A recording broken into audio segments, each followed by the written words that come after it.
now on WKRG News 5. The cruise ship crisis continues. The Carnival Triumph is now in Mobile Bay and is expected to dock in downtown about 11 o'clock tonight at the earliest. Families are awaiting their loved ones trapped on the cruise ship after a fire left it disabled in the Gulf of Mexico Sunday.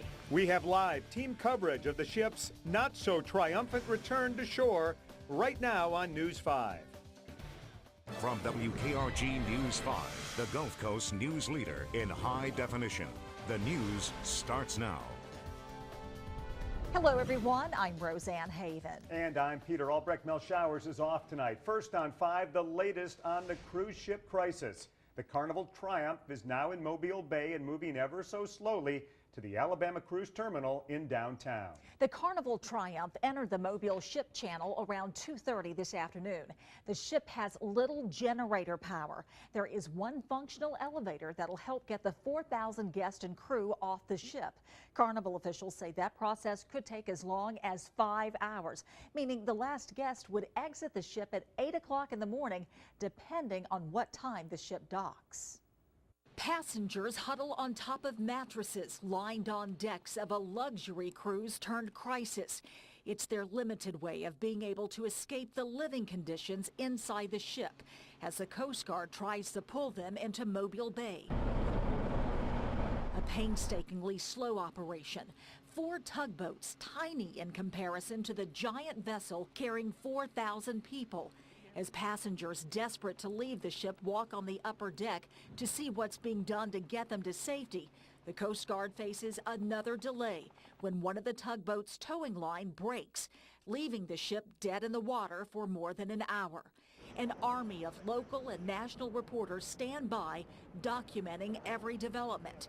Family members wait on dry land with messages of comfort and gifts in hand. They're waiting for the nightmare to be over, for the ship to finally come in. As we continue our cruise ship crisis coverage, you are looking at live images of the cruise ship as it is moving so slowly to Mobile. It is currently in Mobile Bay. You see the blue and orange lights that are lining the outside of the ship there. It does have very limited power, generator power. Generators have been put on the ship today, and it is moving north toward Mobile. Now, we are beginning to see pictures from passengers on board the Triumph, and in those photos, you see people sleeping in hallways, and they're out on the cruise deck. You can also see waterlogged carpets and a blocked-off area where there are buckets of dirty water, possibly even sewage. We have live team coverage you can count on this cruise ship crisis. The slow-moving Triumph is currently moving just offshore from Bayfront Park in South Mobile County. News 5's Debbie Williams is live at Alabama Port with that part of the story. Debbie. Roseanne, we have changed our locations. We spent most of the day on Dauphin Island. We are now at Bayfront Park in Alabama Port, and behind me, I'll step out of the way so you can see the ship. We are just south of the ship as it makes its way slowly but surely and steadily into Mobile Bay. Some of the passengers are just glad that they're moving at this point because there was a huge delay this afternoon just outside of the mouth of Mobile Bay. About 11:30, the ship was about 6 to 8 miles off the coast when a tow line broke. By 2:30, it was underway again. They had made the repairs and switched out tugboats, and it has been moving pretty steadily and making pretty good time ever since. This has been a huge attraction, as you might imagine, for folks in this area, even folks driving in from Texas, because they have loved ones on that ship that is still so far away but so close to Mobile Port. We talked to some of those folks just to see what it was that was bringing them to watch this crisis. I feel sorry for him. Tim came in this morning when he rode out. The guy from Canada saw first. Everybody's just keeps riding out, checking on it. I'd rather be here and on the ship. So it has been kind of interesting that they've had some difficulties out here, and feel sorry for the poor people out there. And that was pretty much the theme throughout the day. They were interested in seeing what was going on, and they'd seen it on the news, and they wanted to see it in person, and they were feeling very sorry for the folks that have endured this for the last several days, and glad that they're not one of those folks on that ship. Now, we're going to continue to follow the ship as it makes its way into Mobile. We'll continue to update you on its progress. Live at Bayfront Park, Debbie Williams, News 5. Debbie, one big question everyone wants the answer to tonight. What exactly will happen once the Triumph docks at the cruise terminal? News 5's Ashley Knight is live in downtown Mobile with the very latest information. Ashley? Good evening, Roseanne. You know, once this ship comes into port, it'll take about an hour to tie it down, and that's because this ship is the largest that's ever been docked here in Mobile Bay. Now, before that, as it's coming up the channel, folks on board are actually going through what's called a clearance process right now, meaning they're going through customs, they're packing up their luggage, they're getting ready to debark as soon as they come into port. And earlier today, we were at a press conference with the VP of Carnival's VP of Planning, and this is what he had to say about the folks who have actually traveled here to collect their loved ones from off this ship. We've offered them hotel rooms, day rooms, night accommodations. Obviously, they're getting food and service in the terminal, and our guest care team has been assigned to them personally to keep them updated with the information that we know and to keep them as comfortable as possible. Now, as we mentioned before, there is only one working elevator on this ship, so that whole process is expected to be a lengthy one, and altogether they're expecting it to take about 4 or 5 hours once they finally do reach port. Live at the cruise terminal, Ashley Knight, News 5. Families of passengers have driven hundreds of miles to Mobile to pick up their loved ones when they are allowed off the ship. News 5's Chad Petrie is live at the cruise terminal in downtown Mobile with their stories. Chad? Well, Roseanne, have you ever been too tired to be outraged? That's what some of these families are feeling right now. They've just been here for such a long time, some getting here yesterday, some early this morning, expecting this to end this afternoon, but that deadline keeps getting pushed farther and farther back, making for a long day for everybody who's just waiting here. All you can do is hang out and wait. Family members get bombarded by cameras and microphones. Reporters have questions, but so do the people waiting. Many saying they're not getting answers from Carnival, like this man who bought hotel rooms for his family locally, but Carnival won't say whether or not they'll pay him back. You would think that if they're paying for a hotel room in New Orleans, what's the difference of paying for a hotel room here? Yeah. And that was the only logic thing that I had a problem understanding. Mike's wife is on board, along with the wife of his friend Tim Morgan, who just wants this day to end too. So I know that temperatures are probably flaring up now. But for the most part, I think that they probably made the best of it. And as Mike said, it's been, we've all been camping together, so we know how tough it is sometimes when you're just kind of out in the elements, and they're making the best of it. Family members were getting some of their first phone calls from passengers since Monday, reporting sad conditions on board the ship. My dad and them were pretty upset about, he said now they're just now starting to clean up after being on the ship for a while, and he said they're trying to make it look like it was never dirty, as dirty as it really is. They're waiting out an end game that keeps getting pushed farther back. What's the first thing you're going to do when they get off that boat? When I see them, I'm going to have a very happy Valentine's Day. Most of the family members I spoke with said they weren't sure whether or not they were going to spend the night in Mobile. They were going to leave that up to the people getting off the boat to decide whether they wanted to continue their journey or spend the night here. Reporting live in downtown Mobile, Chad Petrie, News 5. Chad, Mobile bar pilots have been guiding vessels into port for more than 200 years, but the Triumph has got to be one of its most unusual jobs. I rode along today as the bar pilots went out to greet the cruise ship. 11 o'clock and the Mobile bar pilots leave Dauphin Island, headed toward a rendezvous with the Carnival Triumph about 15 miles offshore. It's not the first time these professionals have dealt with a large, fully disabled ship, but this certainly is a high-profile mission. It is kind of unusual to be able to, bring this one in the shape that it's in, and especially with the as many people on board that are, in trouble, need to get here quick. In about 20 minutes, the first pilot, Marty Stapleton, goes on board the lead tow, the Resolve Pioneer. Shortly thereafter, with the Coast Guard keeping any sightseers away, The bar pilot's boat pulls alongside the Triumph. You can see the helicopter hovering over the Triumph here. It's about 1:15 to noon. We've just arrived on the scene. There's the bar pilot. He's getting ready to board the ship. If we can look up on the deck, we see some of the passengers. They are waving to us. They are glad that they are now close to having this ordeal over. With passengers cheering, pilots Kirk Barrett and Chris Brock go aboard the Triumph to begin the task of guiding this 900-foot-long cruise ship toward Mobile Bay. The two pilots on the Carnival ship are going to be acting as steering, tell them what's going on with the ship, how it's looking in the channel, and the lead tug will be doing the towing and basically the steering for the front of the ship. By 12:15, the Carnival is nearing the Sand Island Lighthouse. By 12:30, the condos of Gulf Shores are on the horizon. But then, more trouble. It's now about 12:45 and the Triumph is headed the wrong way. It's pointed south once again. The tug line has become disabled, and so the wind has actually now pushed the ship and it's headed the wrong direction. The snap tow line has damaged the Resolve Pioneer. Pilot Stapleton is removed and later transferred to the Roland Falgout. The tug that had been at the stern is moved to the bow to become the lead tug. Lashing on the new line, though, will take more than an hour.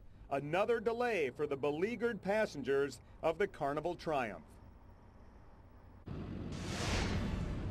I'm News 5's Alan Carter, just part of the gaggle of media out here covering the arrival of this cruise ship. We'll have a live report coming up.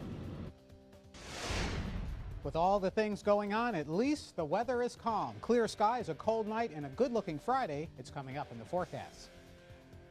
And as we go to break, a live look at the Carnival Triumph moving slowly northward up the ship channel in Mobile Bay. This is actually helicopter video looking down as it is very dark out there. Carnival officials say it could be 11 o'clock tonight before the ship docks in downtown. You are watching News 5. We are the Gulf Coast news leader. Welcome back to our live coverage of the cruise ship crisis.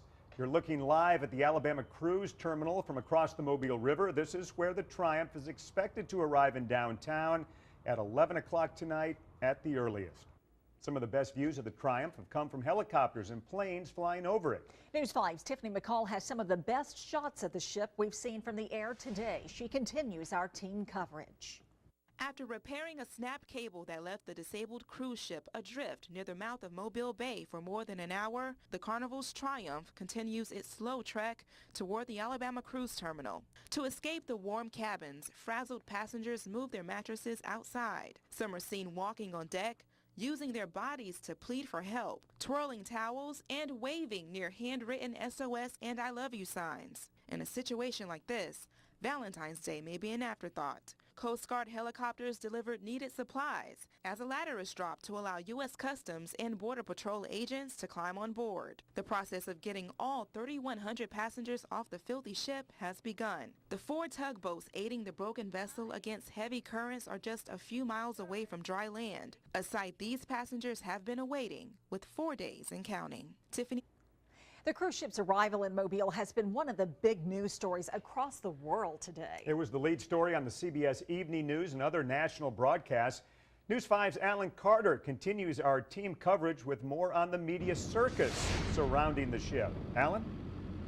Peter, throughout the day, some of the details regarding the arrival of the ship have continued to change, but one of the things that has certainly been constant, at least out here at the cruise terminal, has been the presence of all of the media out here. Throughout the day, we've kind of been working shoulder to shoulder, talking to family members, loved ones of people that are on that shift, as well as attending some press conferences. And one of the things that's kind of struck me is that, certainly at News 5, we have a pretty good presence out here, 3 reporters as well as 3 camera crews. But also, there's some of the national media out here, and they don't travel lightly. So it's me and my photographer, but CBS News also has a satellite truck operator. They have at least 1 camera crew with a producer and a correspondent, Anna Warner, out of Texas. So the network is here. We're here for Newspath, the CBS television stations. And then there is a radio reporter, Peter King, out of Florida. He arrived this morning. And we've seen reporters from across the country, some people actually from Canada out here, other people from across the Atlantic will all likely remain out here at least until this ship docks here in Mobile. Reporting live in downtown Mobile, Alan Carter, News 5. Now, Alan Seals with First Alert Weather. And if all goes well for the ship and its crew, it will be in this location, the Mobile ship dock, Mobile River. 55 degrees current temperature at Battleship Memorial Park. Still a northwest wind at 11 miles an hour. As you are aware, we have clear skies. That helped a little bit this afternoon as the ship was tugged past the Sand Island Lighthouse into the mouth of Mobile Bay. Still kind of going against the current, literally the wind current and the water current. You can see the water kind of heading out now that we are heading toward low tide. It still has a long way to go in terms of time, even though the distance less than 30 miles from the mouth of Mobile Bay to the Mobile River. But when you're only moving at about 5 miles per hour, that's 6 hours to go that short distance. So that's what the ship is dealing with, a headwind averaging 8 to 9 miles per hour and also a water current heading out that's about a half mile to a mile per hour. Our weather itself looks good and clear and calm this evening. By midnight, we'll be in the lower 40s. We start tomorrow morning in the upper 30s. It will be a cold night, but temperatures tomorrow, not bad. We're talking mid-60s going westward toward Houston and Galveston, more like upper 50s as you head toward Birmingham. The travel map, clear and quiet. Those clouds to the north, that's a cold front that will swing through very quickly tomorrow night. Maybe an isolated shower during darkness, but we hit Saturday, we're back to clear, but also a cooler pattern for Saturday, especially Saturday night. So our forecast for tonight, clear skies, as low as 33 degrees if you're in Monroeville or Thomasville. Most of us will be in the middle and upper 30s tonight. Tomorrow, middle 60s with a light north wind. So great looking Friday. Saturday's not bad, just a small chance for a shower, but it will be a cooler day and a much colder Saturday night in the upper 20s. By Sunday, upper 50s, and then Monday and Tuesday, warmer and just a little bit wet. Thank you, Alan. You're taking a look at video taken just moments ago of the Carnival cruise ship Triumph as it makes its way toward the Alabama Cruise Terminal in downtown. A beautiful picture of a not-so-beautiful event. The ship expected to dock about 11 o'clock tonight at the earliest. You're watching News 5, the Gulf Coast news leader. Anticipation is growing as people are gathering at the cruise terminal as people are waiting to greet their family members finally getting off the Triumph. News 5's Chad Petrie is live at the cruise terminal with more on their stories. Chad? Well, Peter, this is kind of a surreal day, not just for the people that are on the Carnival cruise ship Triumph, but for the people that are here waiting for their family members to arrive here. The thing you've got to remember is those people that are waiting here don't necessarily have to be here. They want to be here. Earlier today, some people brought out signs, but for the most part, if you revealed that you were a family member, you got surrounded by cameras and microphones by reporters that were eager to hear their story, because we've got stories to tell and they've got stories they want to tell, sharing the stories of the people that were on board that cruise ship. Now, most of the people came in early this morning expecting this to come to a resolution this afternoon, but as that deadline gets pushed farther and farther back, odds are a lot of them are going to be spending the night here in Mobile, and that's kind of a positive for the city. If you'll remember, Carnival Cruise Lines apparently doesn't have any intention of getting rooms for passengers on board the ship here in Mobile, busing them to New Orleans or Texas instead. So the farther that deadline gets pushed back, the more likely it is that people are going to be spending the night here and exposed to Mobile, maybe for the first time. Reporting live in downtown, Chad Petrie, News 5. The Carnival Triumph continues its slow trek toward downtown Mobile, but what can passengers expect when they arrive? News 5's Ashley Knight is live at the cruise terminal in downtown Mobile with the latest. Ashley. That's right. Well, the folks on board the ship can expect a lengthy wait once they get into port.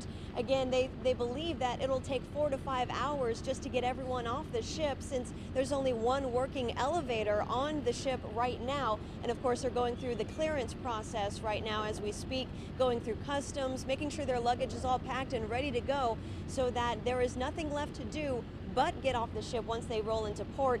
And right now it's just a waiting game for all the news crews here, as well as the families who came to collect their loved ones from the ship.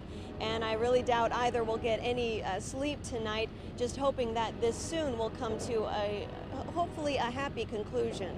Live out of the cruise terminal, Ashley Knight, News 5. And again, night has fallen. We could see live video. If we could go back to that video of the crippled cruise ship, the Triumph, as it is moving north, moving into Mobile. This is history in the making we are watching, as this is the largest cruise ship ever to dock in Mobile Bay. You see the blue lights flickering from this crippled ship. And we will continue our coverage throughout the evening. Go to WKRG.com or our Facebook page. And of course, please join us tonight at 10 o'clock. See you then.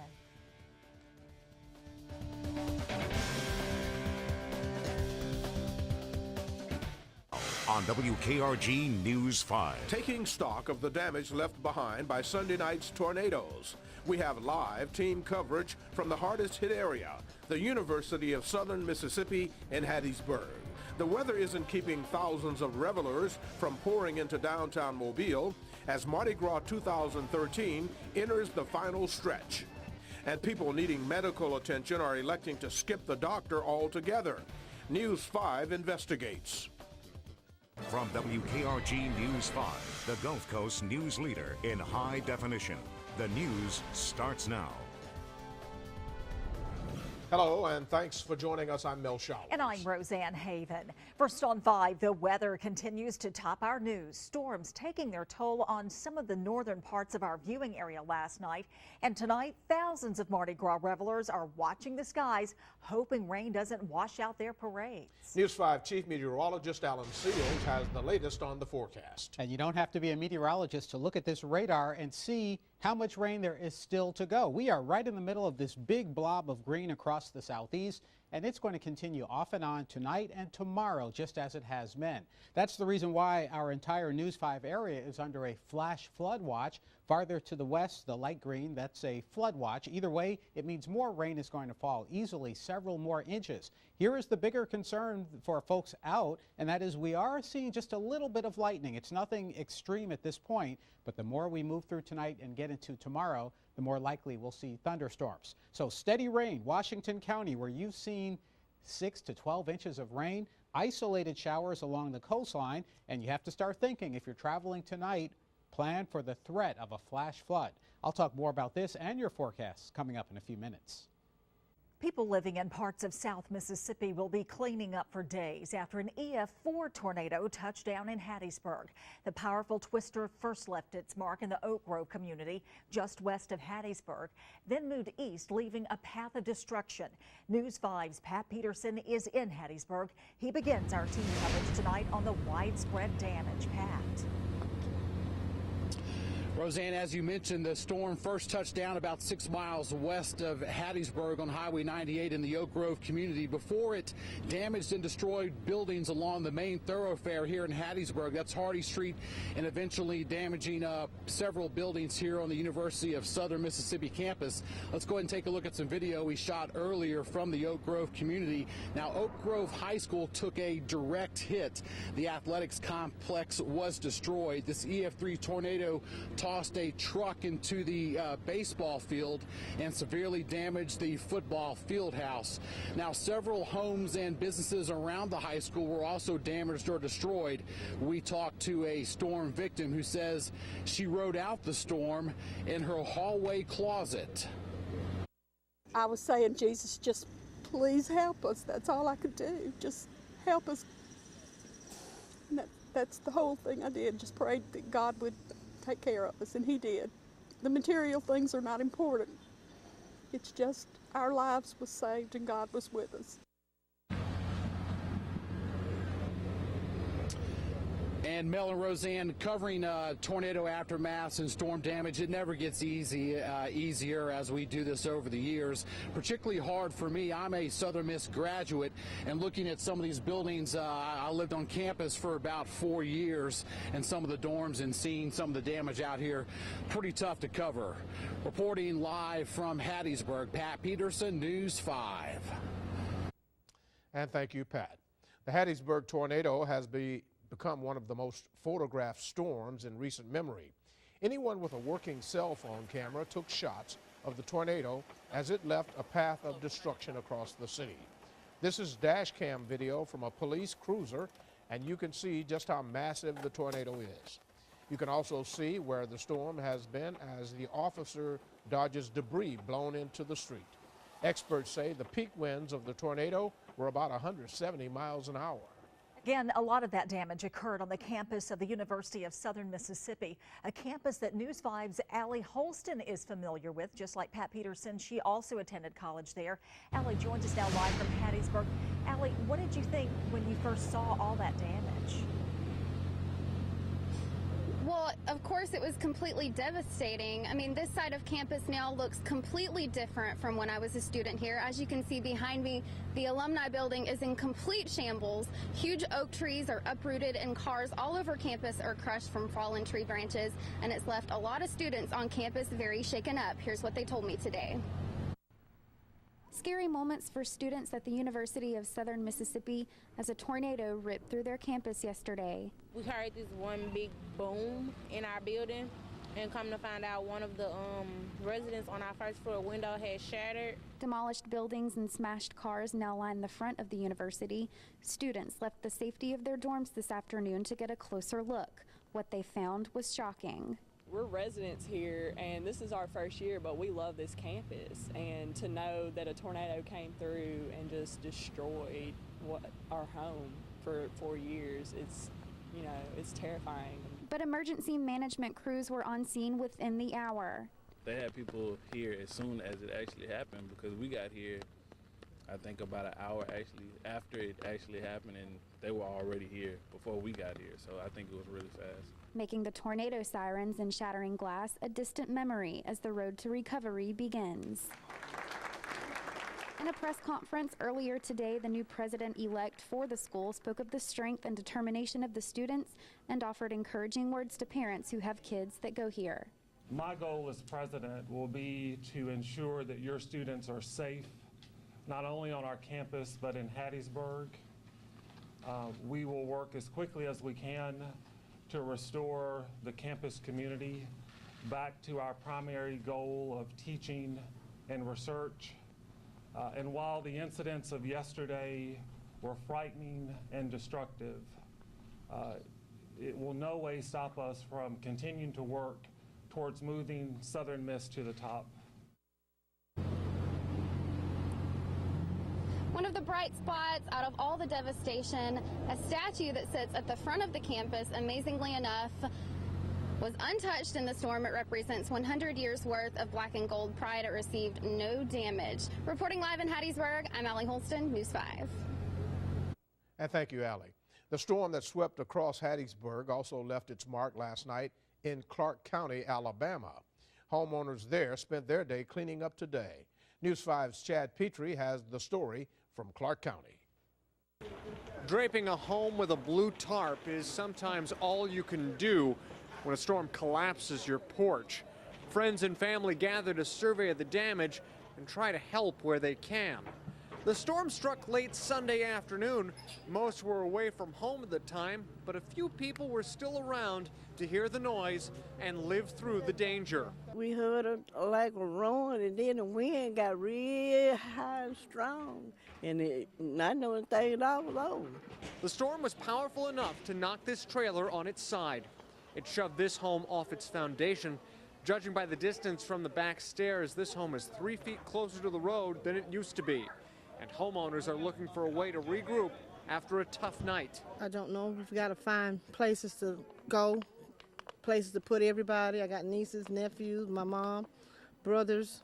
We just got to find shelter somewhere until we get this solved. This yellow house is also considered a total loss by insurance adjusters. Despite the damage, the people who live here aren't losing a bit of faith that they were being protected. And just praise the Lord and give him credit, because somebody could have got hurt. Even all of the houses that's around me were demolished, and God had us away at that time. This small community along Old Lock Road in a place called Salipta was where the heaviest damage was found. Reporting from Clark County, Chad Petrie, News 5. Clark County officials estimate countywide roughly 15 homes were damaged by the storm. Mobile has pretty much been spared the worst of the weather so far, and that's good news for revelers looking to get in on the last 2 days of Mardi Gras in the port city. They're now lining up for tonight's Infant Mystics Parade. News 5's Lauren Vargas joins us live in front of the Civic Center. How's the weather holding out so far? How are you holding out? I'm good. It's wet, it's cold, but you know what? These revelers, these parade goers are determined to keep the Mardi Gras spirit alive. The infant mystics, their floats lined up here, ready to roll in just about 20 minutes. Now, earlier today, we saw a couple of other parades downtown. King Felix and the Floral Parade kicked things off in the afternoon. The crowd was small, but just as enthusiastic, everyone rocking their umbrellas or ponchos. The crowd was small, and because it was raining, officers decided last minute to make the route shorter, so that threw some people off for a while, including us. Here's what some out-of-towners had to say about Lundi Gras so far. Happy Mardi Gras! You guys excited? Yeah! What are you going to catch? Candy! Everything! Everything! The first Mardi Gras we saw, we were surprised because we'd always associated with New Orleans and all that, but it's a real family thing and we love it, the traditions. And we wouldn't miss it. So even though it's raining, you don't care? I don't care. Oh no. Actually, you get more stuff that way. Now, if you are planning on coming down here tonight or tomorrow for actual Mardi Gras, I suggest bringing your rain gear. You'll probably enjoy the parades a lot more that way. Reporting live in downtown Mobile, Lauren Vargas, News 5. And coming up on News 5, an investigation finds some patients, even though they have insurance, they're putting off necessary medical care because they cannot afford it. Bill Riles has that story when we come back. I'm watching steady rain inland, showers moving toward downtown Mobile and in Pensacola. I've got your forecast straight ahead on News 5.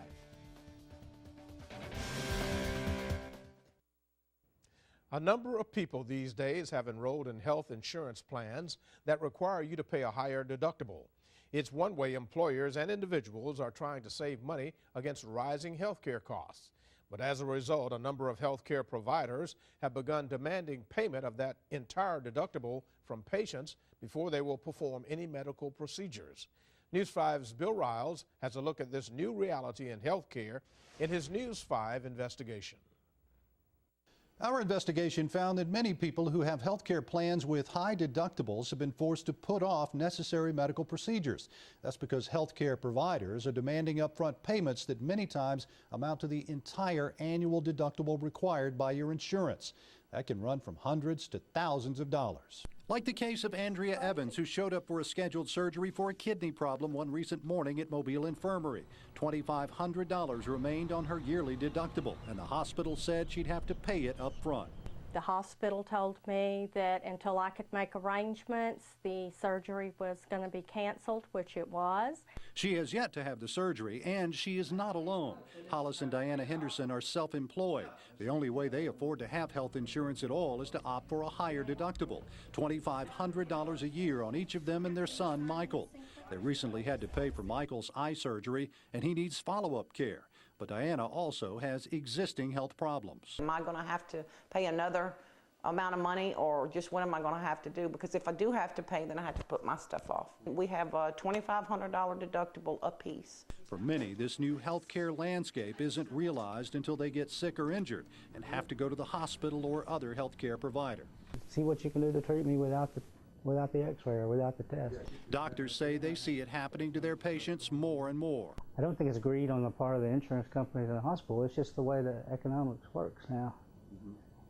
But still people are being denied service because they can't pay it. We've been doing it for a long time. Ever since high deductible policies have been around, says Mobile Infirmary's Mark Nix. He defends the practice by saying that in some cases it may be the only way they get paid. They've had the service and they don't pay. And so then we have to get into the issue of, do we try to pursue collection on them? But a growing list of people with high deductibles and medical problems are finding themselves having to make hard choices. Which do we want to handle first? Because we don't just have money we can just write out every day. The frustration for these people and others is that they pay thousands of dollars a year for their high deductible insurance policies. Coming up tonight at 10, we'll have some tips that might help you deal with this new normal in healthcare. Bill Riles, News 5. Now, Alan Seals with First Alert Weather. A lot of rain showing up on the latest radar view. No severe weather, but definitely rainy weather. And by the way, you know about the EF4 tornado in Hattiesburg? Well, so far, 2 other tornadoes have been confirmed, one near Clara in Wayne County, another in Perry County, Mississippi. And tomorrow, the Weather Service will head to Clark and Monroe counties and Washington County to see if there were any confirmed tornadoes in that location. Definitely huge rainfall amounts. This is an estimate going back to last night. Now, if you are south of Chatham, south of Monroeville, 2 to 3 inches of rain, that's manageable. But those of you north of Chatham, north of Jackson and Toddtown, you saw nearly a foot of rain. And the problem now is that we still have steady rain falling in those same areas. So this is going to continue all the way through the night, off and on. And then for tomorrow, of course, there will be some periods of downpours. We will get some lightning. Right now, I'm not seeing a lot, but we are seeing some steadier rain in West Mobile. And notice the rain not too far south of I-10 and I-65. That will be getting very close to downtown. So it's going to be off and on in Mobile. The rain continues in Pensacola, although most of the Florida Panhandle is rain-free at the moment. If you're in Pensacola, it wasn't your imagination. This afternoon, it was warm. You reached 79 degrees, tying a record just before noon. And then the front went south, and then temperatures fell in Pensacola, they fell in Mobile. So now all of us are basically in the 50s due to the front that has gone into the Gulf of Mexico. And because it is sitting as a stationary front, we're going to see waves and waves of rain just moving across that tonight and tomorrow. It may move to the north tomorrow as a warm front, which would further agitate the atmosphere. So this is why the pattern is really not going to settle down. In Atmore, United Bank's Alpha Sky Cam shows an east wind at 11 miles an hour, temperature in the mid-50s, and that's where most of us are. That's where we'll stay this evening. And when you watch this computer projection tonight into tomorrow, don't focus on the clock, don't focus on the colors. The message was off and on. Anywhere, it's going to keep raining as we start tomorrow morning, and then as we get into the afternoon, the rain is likely to get heavier. We could have long stretches of quiet weather in between, but just be prepared, of course, for the wettest possible situation, and unfortunately be prepared for the threat of lightning, which in many cases means get back inside. Well, actually, lightning always means get inside. 80% rain coverage this evening, diminishing a bit overnight, but never less than 50% of the area. Your temperatures hold steady, that same northeast wind, and the forecast map shows the entire southeast part of the country. Wet weather off and on. This is 3:30 in the afternoon tomorrow. You see the green right over our area, so rain is very likely. Some thunderstorms late in the evening as well, and then by mid-afternoon Wednesday, things will finally begin to ease out.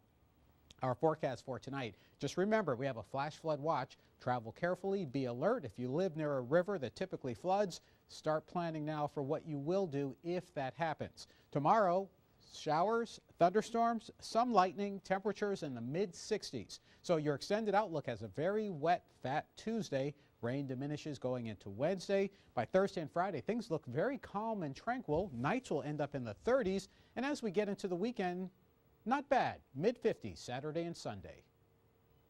Thank you very much, Alan. It's time now for sports, and here's Randy Patrick. All right, maybe some of the organizations tomorrow can borrow the Nina, the Pinta, and the Santa Maria from the crew of Columbus.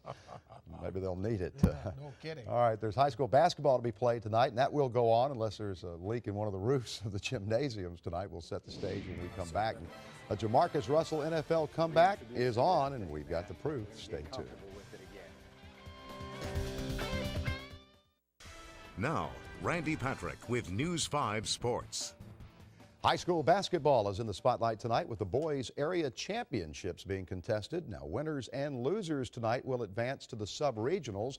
Winners get home field advantage in the next round that will start Thursday. Now, the regionals are next week with the Final Four tipping off in Birmingham the last week of this month. The South Alabama basketball team will close out its 3-game homestand Thursday night when they host Louisiana Lafayette. The Jaguars have won back-to-back home games with wins over Troy and Florida Atlantic. The Jaguars have now won 6 of their last 7 games and are 14-9 overall, but 11-4 in the Sun Belt. That's the second best record in the conference.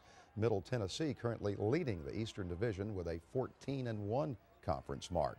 Mobile's Kelvin Sigler is leaving the University of Alabama football program to become the defensive backs coach at Northern Illinois. Kelvin left his job as head coach at Blount High School last year to join Nick Saban's staff as a defensive analyst. Kelvin played defensive back for the Crimson Tide. And tomorrow will be Kerry Stevenson's last day at Viger High School. Coach Stevenson is expected to join Coach Saban's support staff in Tuscaloosa. I talked to Kerry late last week, and he told me he's excited about his new opportunity, but says he will miss the kids in Pritchard. He has been Viger's head football coach the past 12 seasons. And Jamarcus Russell's NFL comeback is a go. The former Williamson High School star and #1 draft pick by the Oakland Raiders is working out at the Test West facility out in San Diego, California. He's working out with former NFL quarterback Jeff Garcia. This is video released from Test West last week. Jamarcus has been out of the game now for 3 years. Michael Vick has agreed to restructure his contract and will return to the Philadelphia Eagles. Coach Chip Kelly says Vick will compete for the starting quarterback job with Nick Foles. Vick was injured and inconsistent last season, but seems equipped to run the aggressive up-tempo offense that Kelly is bringing to the Eagles from Oregon. And late last week, in case you missed it, Kelly hired Nick Saban's offensive line coach from the University of Alabama, so there's an offensive line opening on Nick Saban's staff now. We'll keep an eye out for who gets that. And thank you very much, Randy. Alan keeping an eye on this wet stuff. He's next with another look at your forecast. And the infant mystics are set to patrol through these streets in about 4 minutes. As you can see right now, there aren't very many people downtown at this particular time, and it has a lot to do, I think, with the threat of rain. Alan? Yeah, it circles in the puddles. It's very clear on the radar. At least light rain in downtown Mobile now. The rest of our area, it's going to be a moderate rain off and on tonight as we get into tomorrow. Okay, thank you very much, Alan.